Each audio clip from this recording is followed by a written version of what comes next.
Hello and welcome to UnHerd. I'm Freddie Sayers. Patrick Brown is a climate scientist. He has a PhD in it. He's an adjunct faculty member at Johns Hopkins University, and he recently published a paper in the prestigious Nature magazine highlighting the impact of temperature increase on the risk of forest fires. So far, so not very surprising. Except he recently wrote an explosive article in the Free Press that exposed how he and his colleagues deliberately designed their scientific papers to sound as catastrophic as possible and to focus exclusively on climate change to the exclusion of other explanatory factors.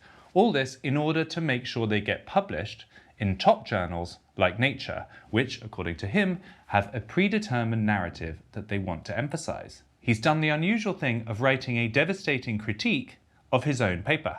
He's here to tell us more. Hi, Patrick. Thanks for having me. So let's just dive straight in with this particular paper that you wrote about in your recent article. So it's a scientific paper about wildfires and the impact that climate change might or might not have on them. What was the piece that got published in Nature magazine? The scientific article is on the influence of climate change on the risk of extreme wildfire growth. And there's nothing wrong with the article by itself at face value. I think maybe I want to zoom out and tell you kind of what my main theme is that I'm trying to get at with the piece in the Free Press. And that's there's just kind of this dominant preferred narrative on climate change impacts on society. And this, I think, is definitely represented in the highest profile research papers. And it's penetrated the zeitgeist of the public, and especially kind of left of center public. And that's that, it's a narrative that centers climate change impacts as a motivation to reduce greenhouse gas emissions. And so when climate change is one of many causal factors impacting an outcome, it's essentially given the center of attention in kind of a bleeds it leads, way. I recognize that this was kind of the preferred narrative for high profile papers that get a lot of attention. And so under pressure to publish as an academic, I just realized that it was, kind of the highest return on investment as a researcher to kind of go down that route and to kind of play into that.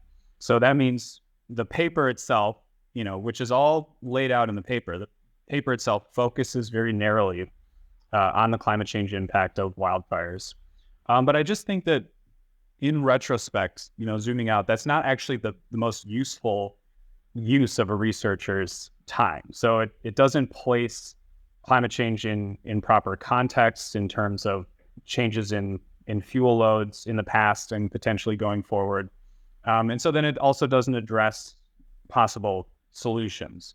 And so again, scientifically, the paper is fine. And if it just existed by itself, that's fine. But it's the broader, many, many papers doing this at the same time that then is, kind of pushed to the public. All of these papers focusing on a climate change impact kind of narrowly. That's what's leaving out the full story or the full truth once it gets into kind of the public domain, public knowledge. What's unusual about your case is that you're critiquing your own article. So it'd be quite common for someone to critique someone else's article, but you literally wrote this and it's now been published. It's only just come out. The first question people listening will have, I think, is, did you deliberately write it in a way that you didn't think was optimal with the plan to subsequently critique it? Or was this just what you thought would get published and you're now kind of confessing that that was the process at the time? Yeah, it's more the second one. It was more, I started this research a long time ago, basically in 2019. And I started writing the paper at the end of 2021, and I submitted it in July 2022. And it was more recently, I've kind of turned my attention to what I think are biases in the scientific literature and kind of an overemphasis on seeking out and highlighting negative impacts from climate change as opposed to thinking about human resilience to climate and practical solutions to impacts from climate change. So I've been thinking about that more recently. And I just realized that I was kind of presenting a major double standard, that I had this paper that was going to come out that I framed the research question in a way that I thought would get into a high impact journal and get attention and would be good for my career. And I realized that I needed to critique my own work and not just other papers. I want to get into the detail of that paper in a moment, but I've got to ask, was there a sudden conversion moment here? I mean, you obviously care about climate change enough to do a PhD in it and devote your professional life to that topic. I'm guessing you believe that climate change is real, in part or mostly man-made. I mean, what's your kind of big picture views on climate change? It's real is just beyond any doubt. You know, all of our instrumentation show that the Earth is warming and is warming consistently since the Industrial Revolution. It's us. I think it's beyond any type of reasonable doubt as well. And so when you hear about the 97% consensus on climate change, that's referring to those two components. It's real and it's us. Well, hold it. I just sort of asked, it's us. Does that mean it's mostly, partly, entirely man-made? I would say entirely. I would say that that the best estimate is that 100% of the warming since the Industrial Revolution is due to increasing greenhouse gas concentrations, so particularly with CO2, but also methane and nitrous oxide. There's just not really natural candidates that can account for warming. If anything, there should have been slight cooling if it wasn't for increasing greenhouse gas concentrations. Okay. So then it's bad part, that's where, especially when you're talking about impacts on people, it's just much more complicated than I think what's getting out into the public.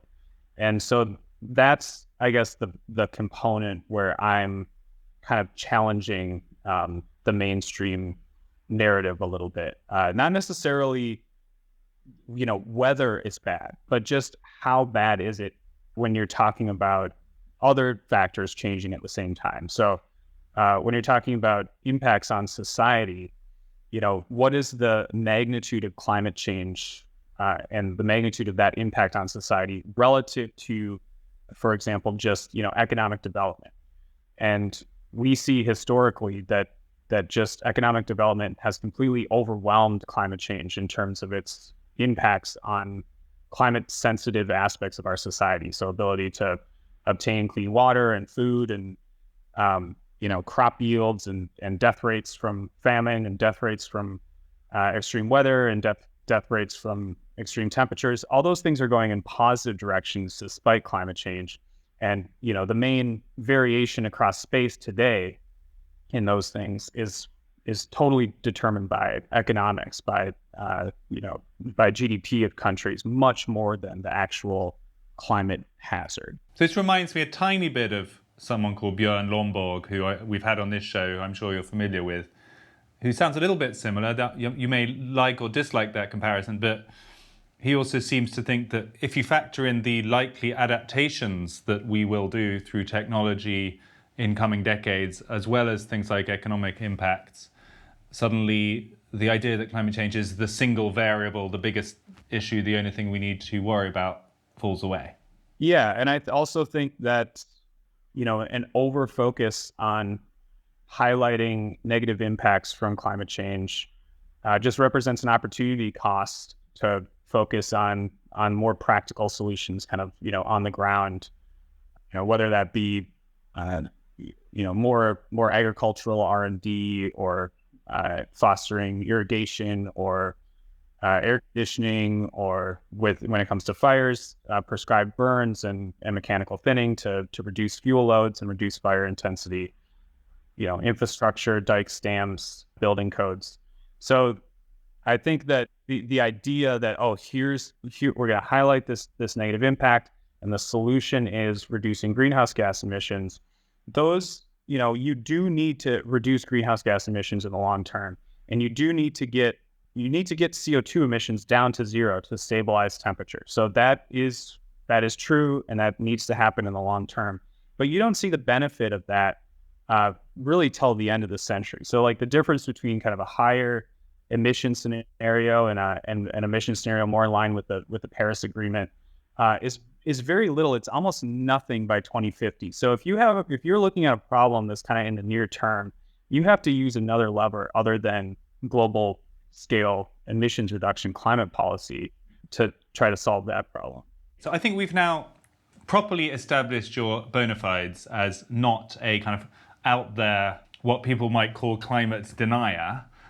You're obviously someone who takes this issue seriously. Maybe we'd call you a climate pragmatist or something like that. Let's tell the story of this paper. So you wrote with scientific colleagues a paper that you successfully submitted to Nature magazine, investigating the impact of climate change on wildfires. Now, the basis, the grounding for this is what the normal narrative is. So let's just put up some headlines on the screen. You quote them in your piece. The AP says, climate change keeps making wildfires and smoke worse. Scientists call it the new abnormal.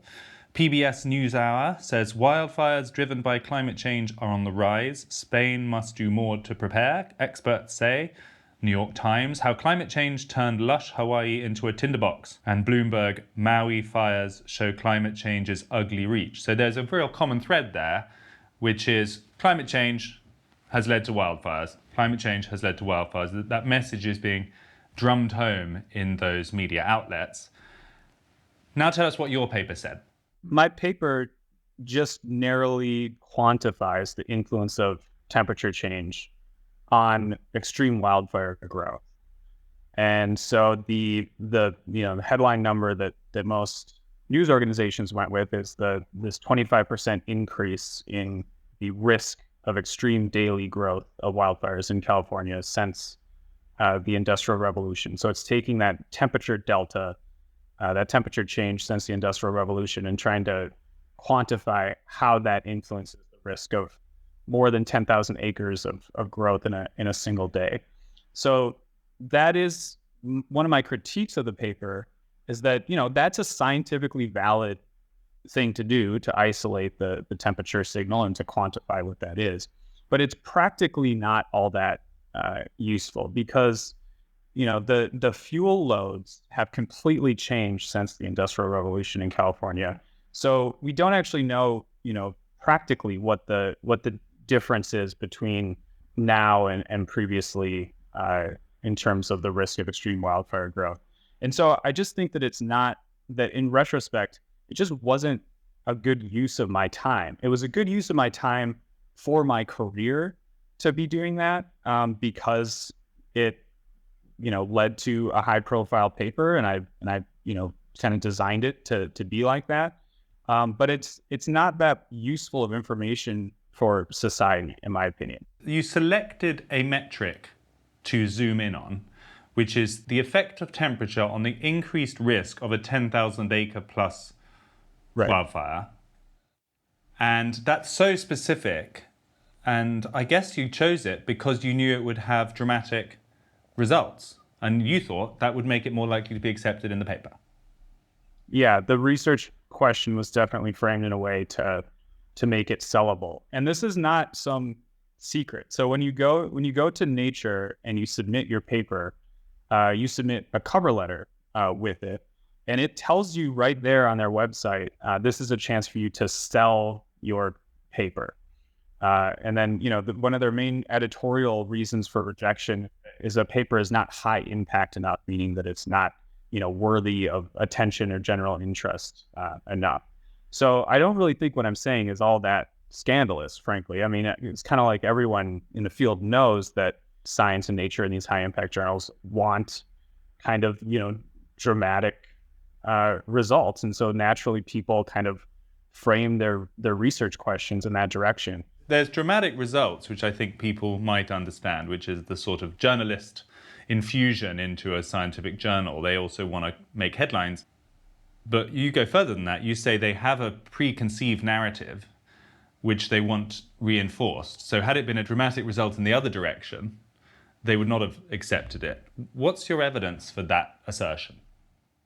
Well, it's just from being within the field. I mean, I think it's, I've been reading, I've been submitting to these journals, I've been publishing in these journals, I've been reviewing for these journals, and I'm in the field. And it's just the general kind of zeitgeist of the field that to be a good climate impacts researcher is to highlight negative impacts from climate change, and that's kind of the good thing to do. And there's this notion that any type of investigation of resilience or anything that kind of overcomes the impact of climate change is that's not so great, because that is going to kind of take away from the motivation to reduce greenhouse gas emissions, which is ostensibly all of our goals. I mean, it's a very serious allegation. I guess intuitively, it strikes me as entirely plausible, probably likely, but still, it's a hugely important allegation, because what you're saying is actually the whole elite scientific structure around this topic is tilted in one direction, and that findings that support a particular narrative are going to get surfaced and talked about in the media, whilst other kinds of scientific investigations are not. So it will certainly provide fuel to people who are more skeptical every time they read yet another headline saying climate disaster imminent, this is the only thing we can do is net zero by 5 years' time. They will now feel more skeptical than they used to be. I think that's kind of an erroneous notion of science, that there's some center unbiased place, and that's not what I'm saying. I'm not saying that there's an unbiased science and nature is away from that and we need to pull it to that exact center. I actually don't think that center exists. I think that their preferred narrative is their preferred narrative, and I have a different preferred narrative. And I essentially wrote an opinion piece arguing for that preferred narrative that's kind of much more practical and more optimistic.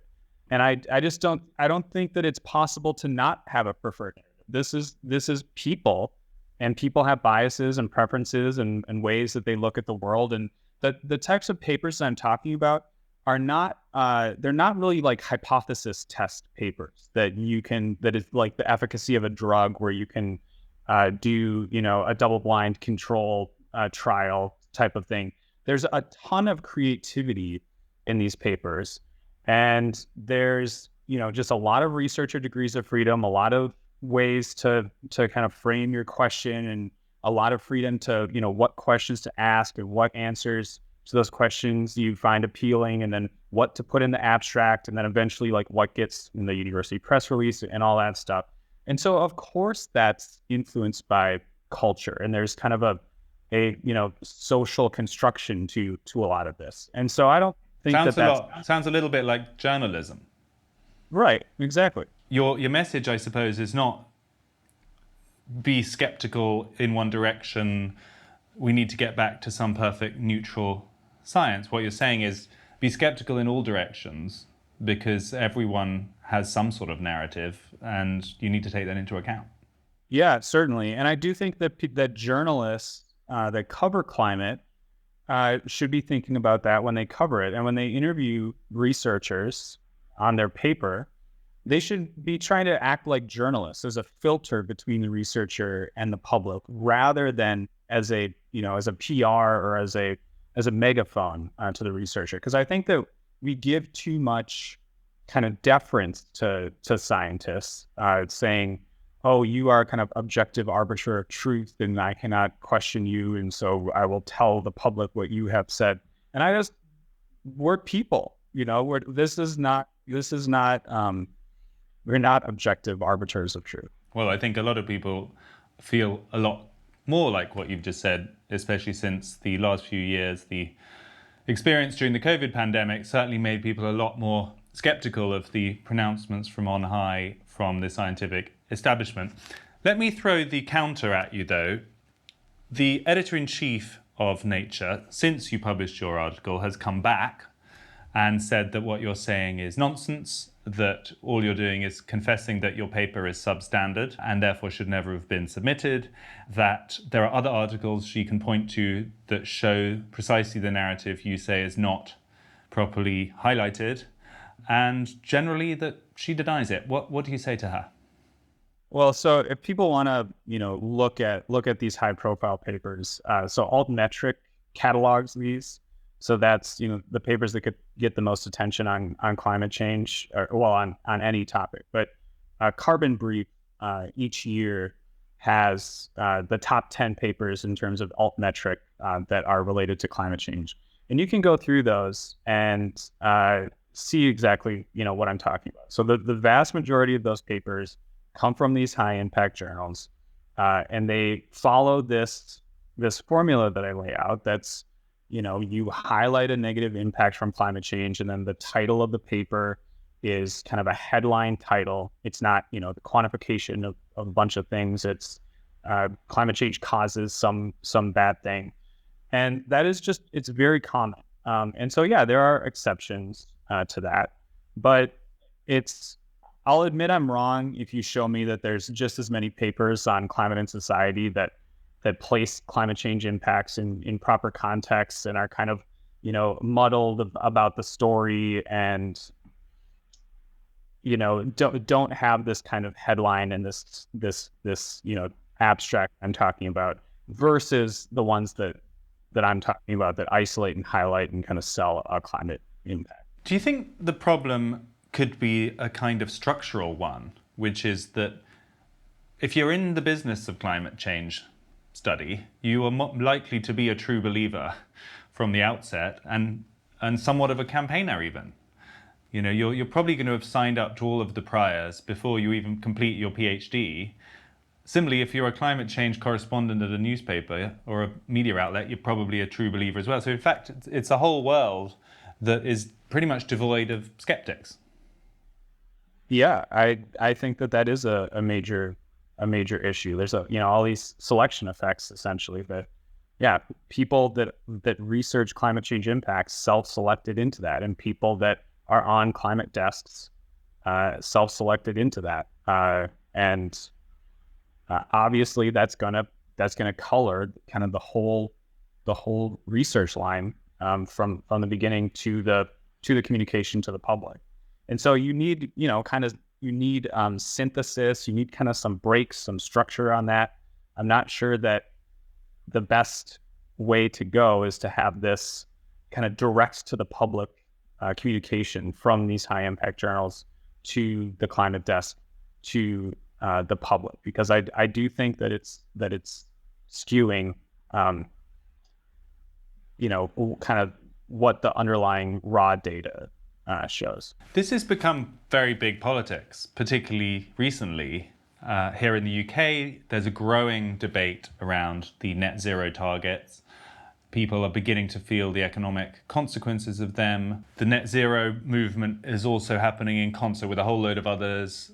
Motorists in particular are now getting more and more angry that they perceive themselves to be sort of over the top targeted. We've got the whole of London moving to 20 miles per hour limit, which is a sort of very painfully slow speed to drive down a big freeway. There are high charges, expensive charges for cars that are deemed not, to meet the latest standards and so on. It's become very political. What's the counter argument? You mentioned earlier in this interview that you thought getting to zero carbon emissions is the only way out of this. So does that mean you're a supporter of net zero? Yes, I'm a supporter of net zero in the long term. I think it's been oversold, the idea that you need to be, net zero by 2050, something like that. So, the Paris Agreement goals of 1.5 and 2 degrees Celsius were, really came out of diplomatic negotiations at the UN. They're not something that sprung from the underlying science. Scientific reports were solicited after they were put into place to kind of justify them, or to justify 1.5 versus 2. But I would just say that it's completely up for debate in democracy. So it's not a situation where it's the science says, capital S science says that we need to stay below 1.5 degrees Celsius, something like that. That people can make that argument, but I think people can also make the other argument that the energy policy required for that and agriculture policy required for that is too restrictive on human well-being to justify. I think what pisses people off as well is that Western countries, UK being a good example, have actually made a lot of progress on, for example, shifting to different types of energy, which when you compare to China and India and the major polluters, which are actually causing most of the problem, is a kind of insignificant portion. So there's a sense of why should we kill ourselves, kill our economies, bend over backwards, whilst it's not going to make enough difference anyway, and the rest of the world isn't doing the same.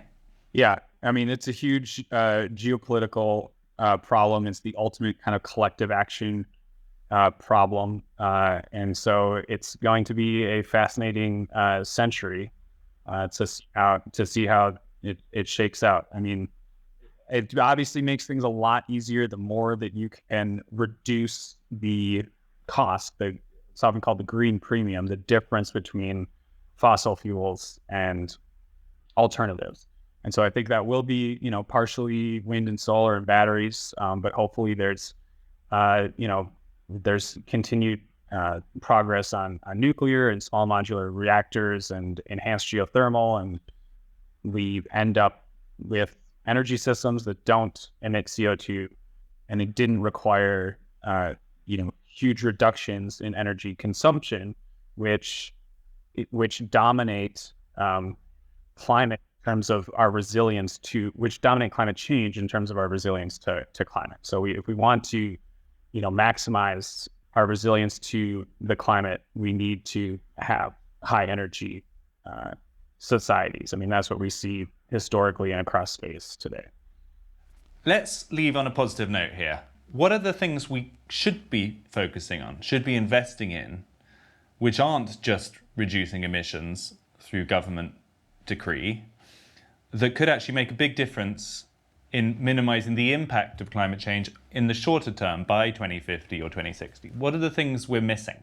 I guess I'll start with just, the fire issue that was with my paper that, what we're seeing in our modeling now is that reducing fuel loads in forests has a huge impact on wildfire danger. What does that mean? Sorry. So in the early 20th century in the United States, we had this policy of putting out all natural fires as soon as they were ignited.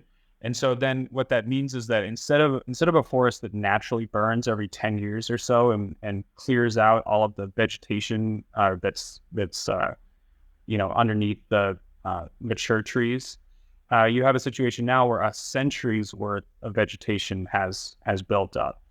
And so rather than high frequency, low intensity fires, now when we have a fire, it's extremely, extremely intense because there's so much extra fuel. And so going in and doing what's called mechanical thinning is taking out a lot of that vegetation, or prescribed burns, so intentionally burning those areas, reduces the fuel load. So then when you do have an accidental fire, it's much less intense, it's much easier to fight. And so in the United States, we have a bunch of funding to do that, and our goal is to treat 50 million acres of Western U.S. forests. But it's been hard. It's hard politically, and I think if there was kind of more emphasis on it from high impact science, that it would be easier to get done politically. So that's one solid example there. Are there others that we should, particularly in Europe, maybe that we should be thinking about? Yeah. So how about more? Instead of necessarily just subsidizing, for example, electric vehicles, or maybe not instead, but in addition to, you could, do more subsidies of air conditioning, widespread adoption of air conditioning. You could, in other words, to help people cope with forthcoming heat waves. Yeah. If we're worried about food, then, more agricultural research and development, expansion of irrigation. Fertilizer has been one of the main ways that, we've been able to feed humanity over the past century. I mean, fertilizer is an interesting one because, in fact, the opposite's happened, as far as I understand. I know that some of the impetus behind the protests in Holland, for example, has precisely been that they've been not allowed to use nitrate fertilizers that they've been using for decades on the basis of green reasons. So that's kind of gone the other way. We should be trying to maximize for human well-being, and to the extent that fertilizer helps increase yields and reduces food prices, that it's a good thing. So, and then there's the infrastructure, obviously, dikes and dams and emphasis on building codes, and just general economic development has historically been what's increased resilience to climate. And so anything that restricts that, I think, is problematic. Let's say that we do all the things you have suggested. I think maybe it's unlikely, but let's just say we do. If we're completely unsuccessful at reaching our net zero goals, but are pretty successful in adapting, investing in technologies, doing some of these mitigation ideas that you've mentioned, how bad will it be?